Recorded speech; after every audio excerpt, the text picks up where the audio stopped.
जिंदगी एक सफर है ना। और हम सब एक हम सफर। हम सभी के सपने होते हैं जो हमें जीवन में आगे बढ़ने के लिए प्रेरित करते हैं। पर क्या हर कोई इन सपनों को पूरा करने के लिए अपनी मंजिल तक पहुंच पाता है? सच तो यह है कि बदलने की क्षमता प्रत्येक व्यक्ति में होती है, लेकिन सफल वही होता है जो अपने जीवन में आत्मानुशासन और आत्मसंयम को धारण करता है। सभी श्रोतागण को मेरा विनम्र नमस्कार। मेरा कोड है P18। जिस प्रकार एक संगीतकार विभिन्न तालों को मिलाकर एक सुंदर संगीत पिरोता है, ठीक उसी प्रकार आत्मानुशासन हमारे जीवन के विभिन्न पहलुओं को मिश्रित कर उन्हें संतुलित करता है। आत्मानुशासन से अभिप्राय है अपने लक्ष्यों पर केंद्रित रहना व स्वनियंत्रण को साधना। वशीकृत्वेन्द्र ग्रामम संयमेति मनोधिया आत्येति सर्वम दुखम सविता दीपो रिवानवः। अर्थात इंद्रियों को वश में करके और मन को अनुशासित करके व्यक्ति किसी भी प्रकार के दुख को पार कर सकता है। ठीक उसी प्रकार जैसे एक मजबूत नाव अशांत समुद्र को पार कर जाती है। जीवन का एक सरल सा नियम है कि आत्मानुशासन नहीं तो प्रगति नहीं। एक नदी आत्मानुशासन में रहकर ही समुद्र से मिल पाती है।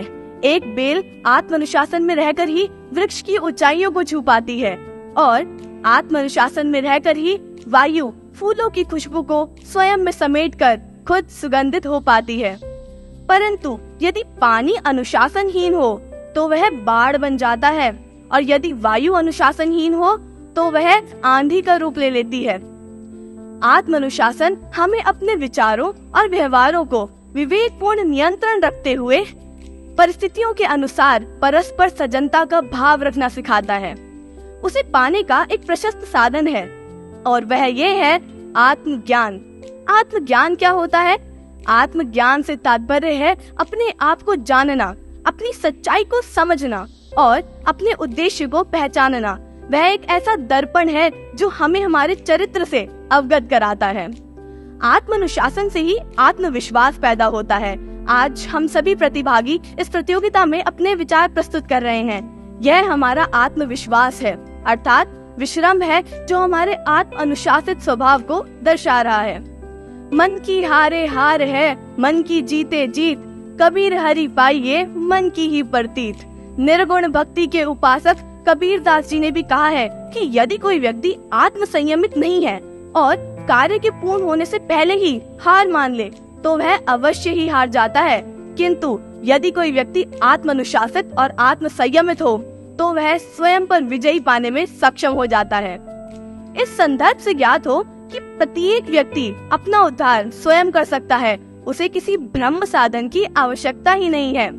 आत्मानुशासन और आत्मविजय तो मानो एक ही सिक्के के दो पहलू हैं जो मिलकर हमारे जीवन को मूल्यवान बनाते हैं। आत्मविजय का अर्थ है अपने आप पर विजयी पाना। आत्मविजय एक योद्धा बन हमारे जीवन की हर एक चुनौती पर हमें विजयी प्राप्त कराता है।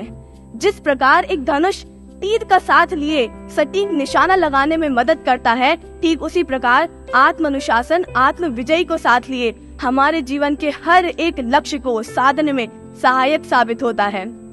तो आइए आज स्वयं से एक प्रतिबद्धता करते हैं। अपने जीवन के किसी विशिष्ट क्षेत्र में एक छोटे से अनुशासन को करने का संकल्प करते हैं। जिस प्रकार बूंद बूंद से सागर भरता है, ठीक उसी प्रकार इन छोटे छोटे संकल्पों से हम अपने जीवन को एक विशाल स्तर पर लेकर जा सकते हैं। इसी के साथ मैं अपनी वाणी को विराम देना चाहूंगी। धन्यवाद।